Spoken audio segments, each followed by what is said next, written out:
Hello all. आज एक गोष्ट तुम्हाला सांगायची आहे. माझी मैत्रीण आहे खूप जवळची. तर तिचाच किस्सा आहे की ती इंजिनिअरिंग झालेली होती आणि लग्नाआधी जॉब पण करत होती आणि खूप हुशारही होती ती आणि खूप संस्कारी मुलगी होती. लग्न झाल्यानंतर तिच्या सासरकडच्यांकडे मेस चालवायचं ते काम करायचे. तर मग तिच्यासोबत लग्न केलं त्या मुलाने.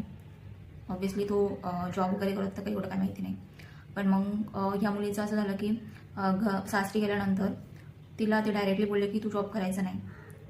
आमच्या घरी मेस चालवतो आम्ही, तर त्या मेसमध्ये इंजिनिअरिंगच्या मुलींना आम्ही टिफिन प्रोव्हाइड करतो, तर ते टिफिन प्रोव्हाइड करायचं काम तू करायचं आजपासून. तसं ते तिला बोलले. तर मला या ठिकाणी हेच विचारायचं, जर तुम्हाला मेस चालवणारीच मुलगी पाहिजे होती तर ती इंजिनिअरिंग झालेल्या मुलीसोबत तुम्ही का लग्न केलं तुमच्या मुलाचं? त्या मुलीचं तुम्ही आयुष्य का बरबाद केलं? तिच्या आईवडिलांनी तिला लहानपणापासून एवढं शिकवलं, इंजिनिअरिंग केलं तिचं,